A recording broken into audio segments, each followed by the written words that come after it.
I just wanted to say that this gentleman over here is somebody that somebody that I follow.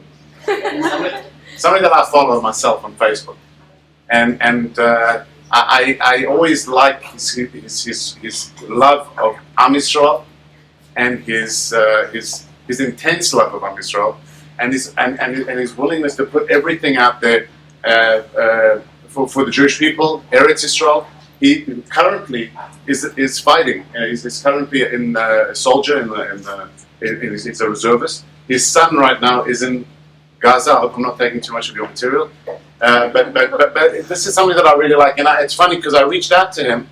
I've been watching. He said he's in Florida, so I was like, I want to meet him. I watch him. I see him. I like him. He's a real yid. He's a real mensch. There's a lot of Ahavas Yisrael. Yeah, you can turn that off. Thank you. Sorry.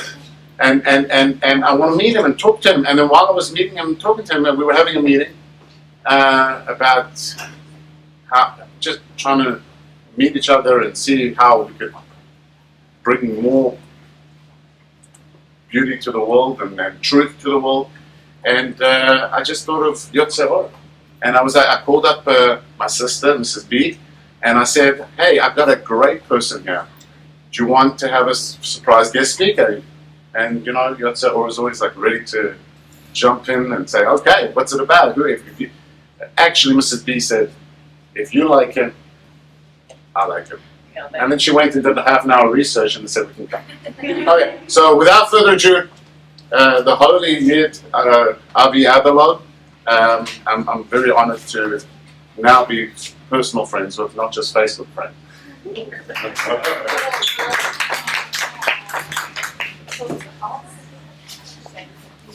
Shalom, shalom, everybody.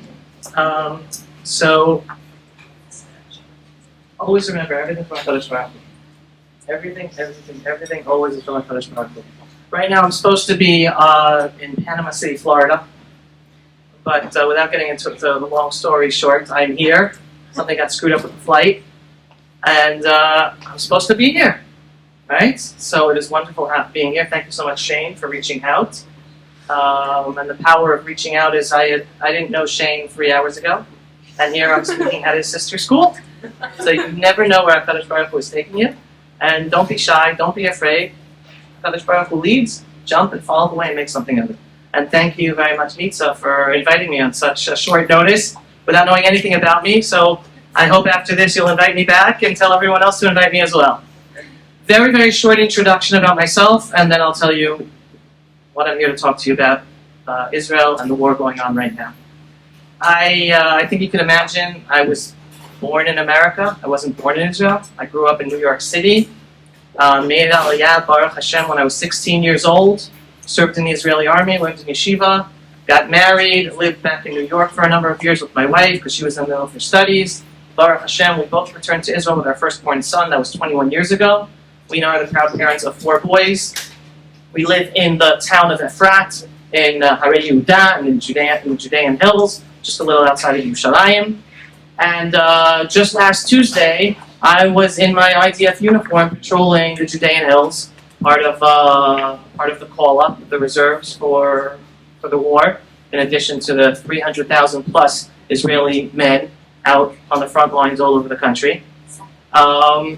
I got permission to come on a speaking tour because I have a media company working for Israel.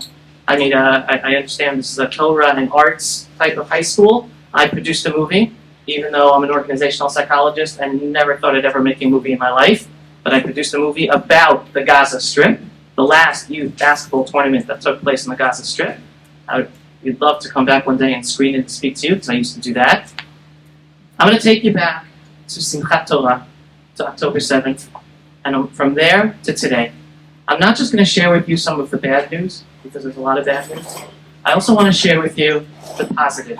That's basically what I do. I have a daily media program called The Pulse of Israel, and I share the information about what's going on to Am Yisrael and Eretz Yisrael. But at the same time, while I share the reality, and sometimes it's scary and sad reality, I also share the silver lining that doesn't usually get across. So that's my unique voice. Simchat Torah morning, my wife and I, in bed, we're about to get up, to go to shul, hakafot, one of the happiest days of the Jewish calendar. And all of a sudden my wife wakes me up and she goes, Avi, did you hear that? I'm like, did you hear what? And all of a sudden I heard it. Boom. Boom. Now, there were no sirens in our area, which means that no rockets were falling in our area, the Judean hills outside of Jerusalem, but it was close enough that we could hear the booms. So I knew something was going on, because usually rockets are not shot in our area. We're very far away from Gaza. But something's going on. So I got dressed to go to shul, went downstairs, took 2 steps out of shul, 2 steps out of my building, and I saw a friend. Again, this is Shabbat, Simchat Torah, and my friend's on his phone. We're all from Yidden by us, most of us. You're not usually supposed to be on your phone in the religious community. So I asked, what's going on? He goes, Avi, we're at war. Gaza is shooting missiles at Israel all over the country. Hamas has infiltrated Israeli communities. They're killing people inside the communities. This was at 8:30 in the morning. Again, my community in the Judean Hills, we're very security conscious. Many people work whether in the army or connected to the army or security positions. So we all knew a horrendous tragedy was already happening. We had friends already jumping in their cars, getting on their IDF uniforms, Simchat Torah morning, and then running off to wherever they had to run off in order to take part in the war that just started. I am zoche to only live a 5-minute walk away from my parents down the hill. And the first thing I went after I told my wife and my kids, guys, we're at war, something's going on, I'm going to find out. And in the meantime, stay at home, I'm going to come back, we're going to go to shul. I went down to check my parents. Baruch Hashem, they were already in their safe room. We already had a siren by us in our area, so everyone ran to their safe rooms in our community. Gave my mother a kiss, my father a kiss, then ran home. Now, when sirens go off, depending on where you live in the country, you know how much time you have to get to your safe room. So in our area, we have a minute and a half. So the shul that I usually go to with my family is Rav Shlomo Katz's shul. Anyone know Rav Shlomo Katz, the musician? Yeah. Huge musician in the Jewish world, Baruch Hashem, amazing guy, tzaddik. But it's like a 5-10 minute walk away from our house. I said, okay, we're not going to Rav Shlomo's shul this morning. We're going to go to the shul across the street, because then we're within a minute and a half distance of our safe room to run home. We go to shul. Most people left shul because they are not 1.5 minutes away from the home from shul. So there are like 40 people, 50 people in shul. We daven, we finish musaf, and then a decision has to be made. Are we going to do hakafot for Simchat Torah? Because war started, sirens are going off, people are running to their safe room. We're all depressed because we know Jews have been massacred already. We already knew that 8:30 in the morning, Simchat Torah morning. We're not exactly happy. We're very scared. We know war's starting. We know soldiers are starting to fight. But the decision was made, we're going to do one akafa. 1 round circle of singing and dancing, which lasted for like 15-20 minutes. It was the most emotional and uplifting spiritually singing and dancing Simchat Torah I've ever experienced. Because not only were we singing and dancing out of happiness for the Torah, and happiness of how blessed we are to be Jews, and Jews to be living in the Holy Land of Israel, but we were praying with our song to the heavens that HaKadosh Baruch will be with us and protect our soldiers, and protect our civilians. And it was, people came up to me afterwards saying how spiritual and uplifting it was, and it helped take them out of the horrible depression we were already feeling. Now, I'm a reserve soldier, so the second that I knew war broke out, I went to get my phone. The rest of Simchat Torah, I had my phone on me, because anyone who knows halacha, pikuach nefesh doche Shabbat, I know I could be called up to the army at any second. I have to be ready to get the phone call. My son's also a reserve soldier. He just finished the army a year or 2 ago. He just got married the first week of the war, actually, just 3 weeks ago, a little less than a month ago. Awesome. He already had to get his phone. We got a phone call from my other son, who is in the army at the moment. He called us saying, I'm going down to Gaza. So he's right now in Gaza right now. That was our Simchat Torah. Now, I want to explain to you the silver lining of this all. Because even though we just experienced, and you, in your lifetime, have just witnessed or are a part of a time of Jewish history that's going to go down forever.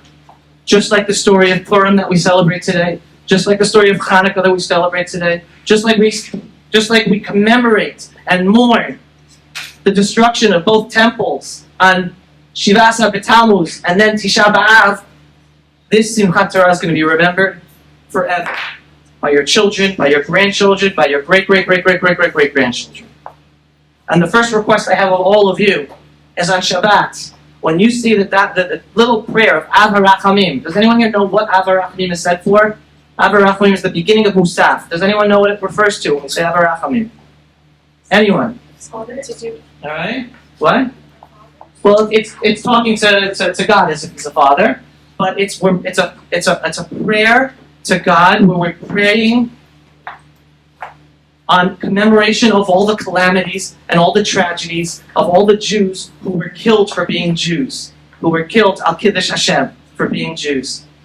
So my one request is from this Shabbat onwards, anytime you start the Musaf Tefillah and you're saying Av HaRachamim, also start to have in mind not just what happened to the Jews in the Middle Ages, not just what happened to the Jews in the Holocaust, but also have in mind the 1,400 Jews who were just massacred, mutilated, decapitated, burned right now during your lifetime when you're teenagers. It's not just a fairy tale, oh, once upon a time bad things happened to Jews. We just had one of the worst tragedies ever to take place to the Jewish people, and definitely the worst one since the Holocaust in your lifetime. What's the silver lining of this all? First of all, I'm a big believer in HaKadosh Baruch Hu, but I'm a big believer that we have to look at reality, no matter how scary reality is, and then deal with reality. And what we just experienced in Israel is a wake-up call, not just for Am Yisrael and not just for the Jewish people in the land of Israel. It's a wake-up call for all of humanity and the whole freedom-loving world.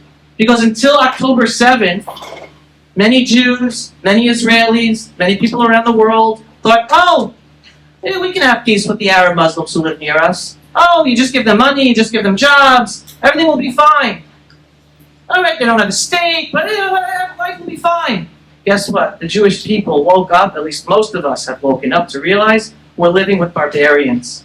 There's something barbaric about their culture. But even though it's hard to accept, especially as Westerners, Islam is not like Christianity. Islam is not like Judaism. It's not. It's different. There's a concept of jihad in Islam, and it's not just about the Jewish people. Because right now, there are protests. There are rallies taking place, not just in Gaza, not just in Judea and Samaria, in support of them killing us and massacring us. There are rallies where support for killing Jews are taking place in New York City, in Washington, D.C., in London, in Paris, even in Boca. I know it happened. I have no clue if it happened in Miami. And all of a sudden, people are waking up and realizing, oh my God, why are they supporting the killing of Jews? Like, okay, you support the killing of Jews there? Why are you doing it here? Why are you hating Jews here? Why are you attacking Jews here in New York, in London, in Los Angeles? And little by little, people are waking up and realizing it's not just about the Jews. HaKadosh Baruch Hu has made the Jews to be the canary in the coal mine. Anyone ever heard that statement before? In a coal mine, sometimes it becomes dangerous for the coal miners because they're down below the earth. So they have a canary there. When the canary dies, then they know it's dangerous to run out of there. We, the Jewish people, are the canary for humanity in the coal mine. When bad things start to happen to us, that means bad things are about to start to happen to a lot of people, even the non-Jews. So little by little, people are waking up. Not enough people. Not even enough Jews in America are waking up. But this violence that we're experiencing by us in Israel is just the first step towards more violence against Jews and non-Jews everywhere in the world in the name of Islam, not just because of Israel and what's going on with our Arab enemies. So we have to say thank you to HaKadosh Baruch Hu for this wake-up call, because we have to see reality and realize we're not living in La La Land anymore. The way to move forward, the way to move forward positively, the way to move forward spreading light and spreading Torah is not by ignoring reality, it's by knowing reality. So first of all, we say thank you, Hashem, for that wake-up call. Now I want to touch upon two different miracles that took place. All right? We always have to thank HaKadosh Baruch Hu for the miracles, even when things are horrible. And we're talking about a horrible tragedy. Two miracles. Miracle number one. Again, 1,400 Yidden were massacred. The army did not get down there in time to save them. Miracle number one, and this is going to sound very, very harsh, but miracle number one is that only 1,400 Jews were massacred. How do I say that? Because usually, you tell me, the natural reflex is to run away from a fire, right? Fire means danger. You run away from the fire. What happened in Israel was miraculous. Because you had hundreds of men, friends, neighbors, from all over the country.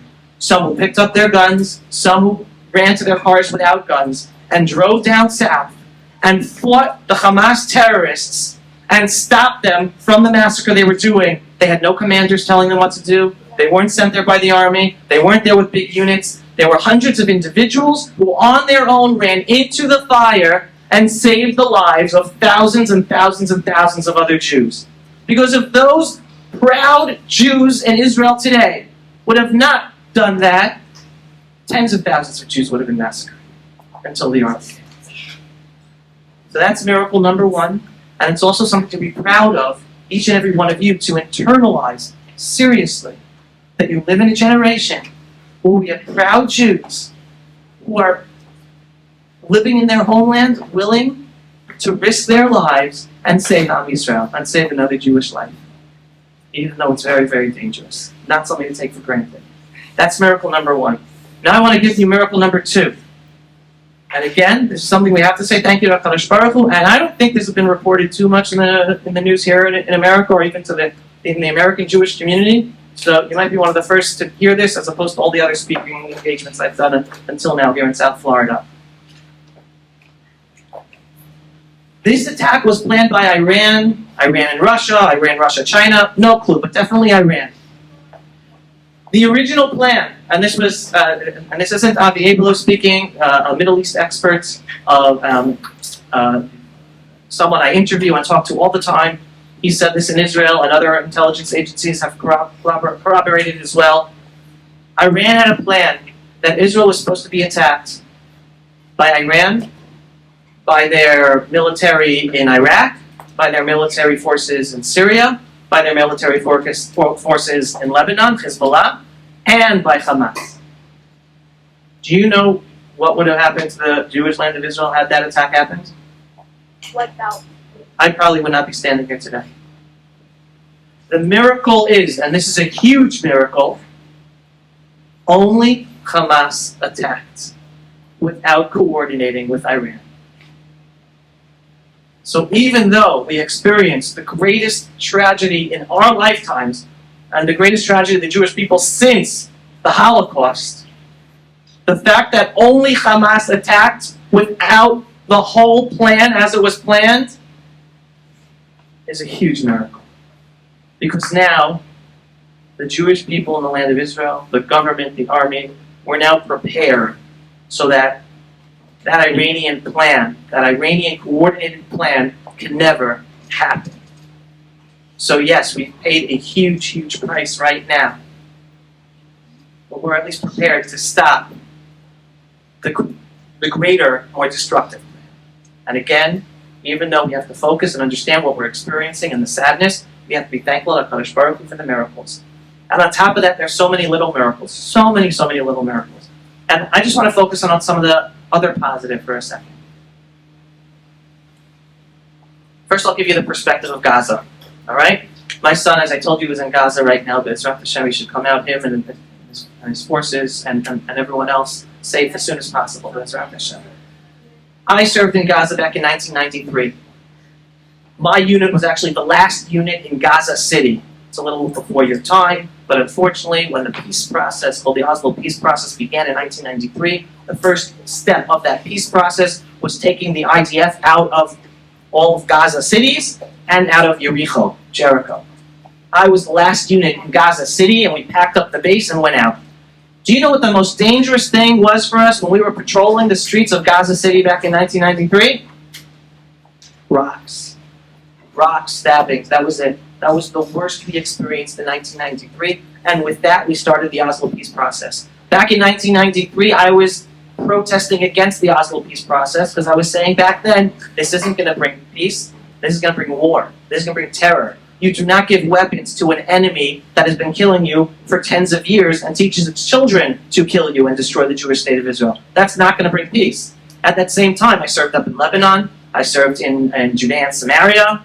And one of the places I served when I was in Samaria was a village called Anabta, an Arab village in the middle of Samaria. We were 4 IDF soldiers. We managed and protected a whole Arab village. 4 soldiers. We used to patrol the streets. We used to do roadblocks when necessary. We used to do arrests when necessary. 4 Arab soldiers. 4 Israeli soldiers. Do you know how many soldiers the IDF needs today to go into an Arab village if it wants to do an arrest? Hundreds of soldiers. Because it's so dangerous, because they have so many guns in there. That's what 30 years of peace, of the peace process has brought. It's brought more war, more terror, a more dangerous army right on our doorsteps.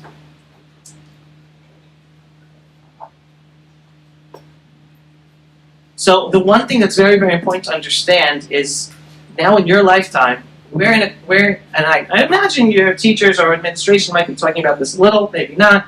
We're living in a time of confusion. Confusion.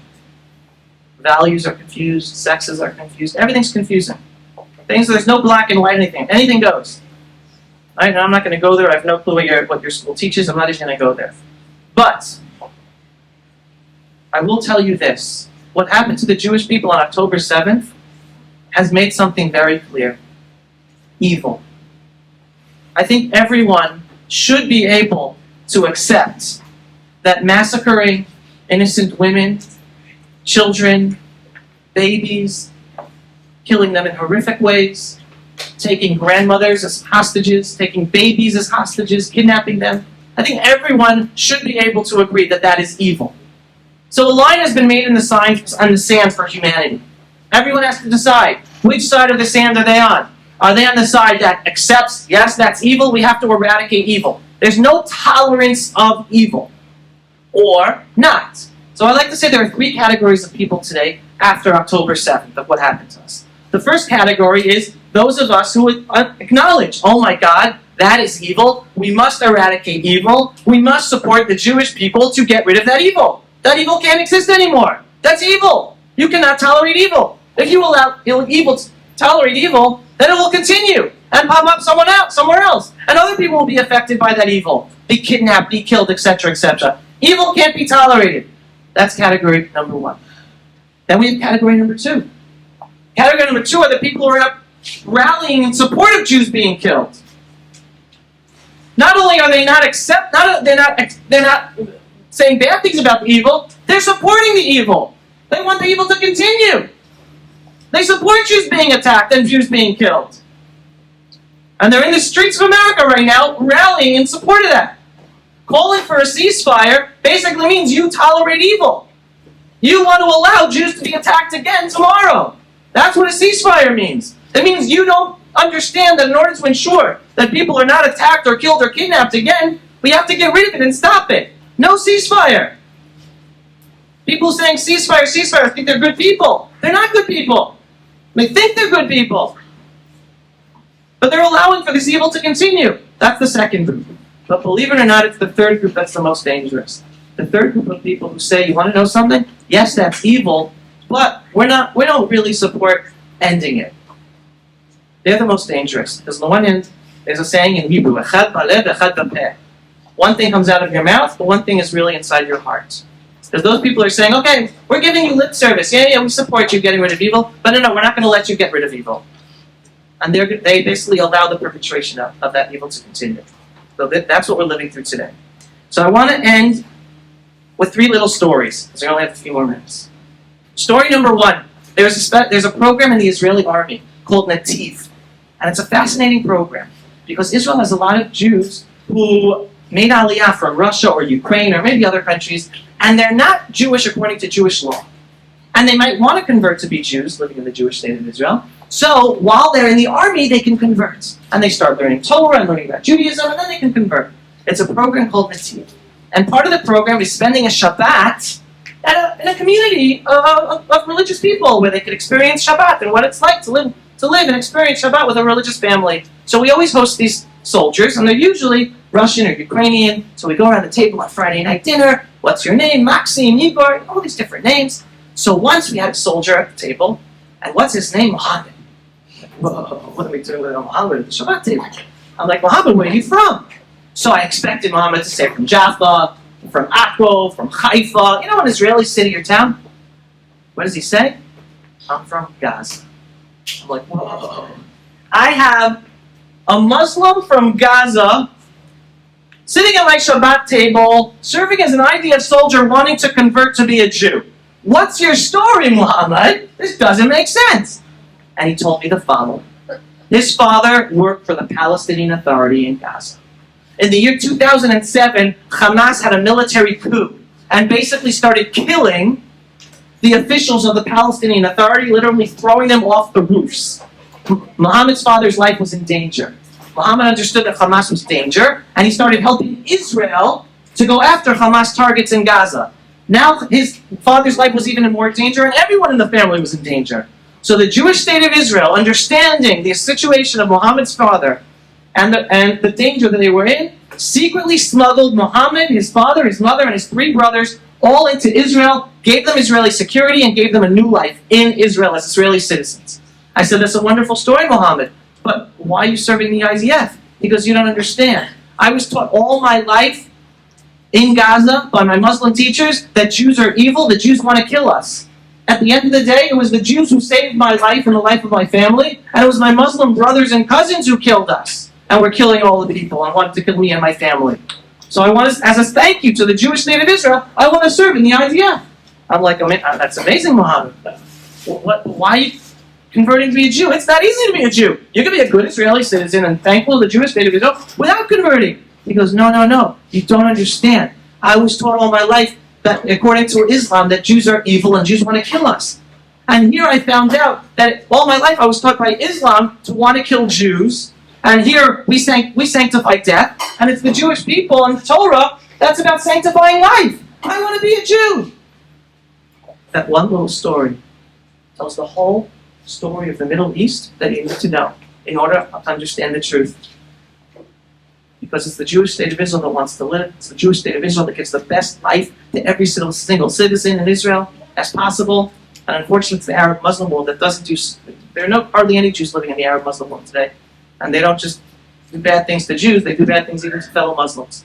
I like to say the most blessed Arab Muslim in the Middle East is an Arab Muslim who lives as an Israeli citizen. In Israel, you can have a Sunni Muslim, a Shiite Muslim, an atheist Muslim, a female Muslim, an atheist, a Jew, a Christian, and we all live with freedom and equality and the opportunity to be presidents and prime ministers and Supreme Court justices, etc. That doesn't happen for Muslims in Arab countries. Only in the Jewish state of Israel. And then the second story, and this is we might have to end with this. I'm going to take you back to a personal story of mine when I was a child. I was serving in the army when I was 19, 20 years old. When I came home on Shabbat, I was rummaging through my parents' basement, and I came upon a box of homework assignments that my mother kept from when I was in elementary school. So I found a homework assignment from when I was in 4th grade. I was 10 years old, 4th grade, right? What was the homework assignment? Pretty simple. Write down 3 dreams that you have and you want to accomplish in life. 3 dreams. So what did I write down? Number 1, I want to live in Israel. Number 2, I want to serve in the Israeli army. Number 3, I want to make a lot of money so I can give a lot of stuff. And Baruch Hashem, I just celebrated my 50th birthday. Parshat Toldo was my bar mitzvah parsha. And I was zochet to make the first 2 come true. I'm still working on the 3rd. Right? But I have to ask myself, who was I as a 10-year-old child that I had those dreams to live in Israel and want to serve in the Israeli army?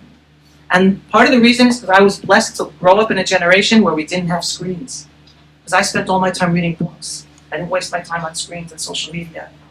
I used to read books. I used to love history. Love reading history books. Love reading Bible books. And Bible stories. So I grew up on Tanakh, on Bible stories. I grew up on Jewish history. I grew up on Holocaust stories. I grew up on American history, Civil War history, George Washington, Benjamin Franklin. I took in history. And one thing I understood as a 10-year-old boy, that for 2,000 years of galut, of living in the diaspora, we were defenseless. Every country we lived in, We ended up being exiled and persecuted. Spain, Germany, the Middle East, London, Poland, Hungary. Everywhere we are, things might be good for a little bit, and then things are bad, and then we're not able to defend ourselves. And we, the Jewish people today, we're the first generation to be Zolchet, to merit, living in a time when we, the Jewish people, are back, sovereign in our ancestral, biblical homeland, the first time able to defend ourselves with our own army since King David's time. And as a 10-year-old boy, I knew I wanted to be part of that story. I wanted to go home and be able to take advantage. And one lesson I teach all four of my boys. One finished the army, one's in the army, one's in pre-military yeshiva right now, down south on the Gaza-Egyptian border studying Torah and working the fields there, and one in 9th grade, your age. And one lesson I told all of them, and when this will end, if there's time for questions, this will whatever you want. In Israel, the state of Israel has a mandatory draft law. You know what a mandatory draft law means? It means that being drafted into the army when you turn 18 is mandatory. It's chovah. That's the law. Every boy or even girl, when they turn 18, they either have to do army service or national service. But I teach my boys, for us, we're not going to the army because it's mandatory. We're going to the Israeli Jewish army because it's a privilege. And it's a privilege that we cannot take for granted. That finally, after 2,000 years of exile and persecution and being defenseless, we're finally in a situation in our own ancestral homeland to be able to defend ourselves. And with that, the final piece of information I will give you, and then if there are questions or whatever, you'll end it, is I want each and every one of you, learn your Jewish history, learn your Tanakh, learn your Bible, appreciate the land of Israel, tell your parents you want to visit there as soon as possible, because even what's going on today, we're, believe it or not, going to be the safest place for Jews. Why? Because we know what we're up against. So all of you come to Israel as soon as possible. Tell your parents to start planning to make Aliyah as soon as possible, and joining us in our ancestral homeland and continuing the story of Am Yisrael today. I want to say one thing. I don't know if you have any questions, but I want to say one thing. I used to live in Eretz Yisrael in 2000 and when was it? 2004? 2005. 5. Okay. 2005. In 2005, I used to live in Eretz Yisrael, and we had control of Gaza, which was called Gush Katif at the time, and they were doing a big vote against giving back the land. Giving back, it was never theirs. Giving it away, giving the land away, and there were a lot of fights. Give it to them, there'll be peace. And the rest of the people said, no, don't give it to them.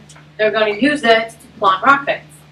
And so I remember signing and voting against the removal from Gush Katif of the families.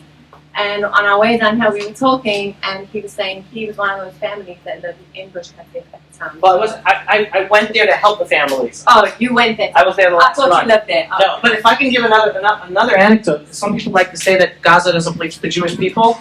Anyone here, their family sing Shabbat songs at the Friday night table? Right? Anyone know the song Ya Ribon Olam? Ya Ribon Olam. Huh? It was written by Rav Natan, who lived in Gaza 500 years ago. And then anyone who learns Gemara knows that there are rabbis in the Gemara who lived in Gaza. So don't let anyone tell you that the Jewish people have no connection to Gaza. Someone says that, and you say, "Did I sing a song in Shabbat with my family? Ya Ribon, it was written in Gaza 500 years ago." So there's a lot of misinformation out there. So learn the truth. And anyone who wants to learn the truth can definitely follow me, and I'll send the information anyone wants to. Thank you.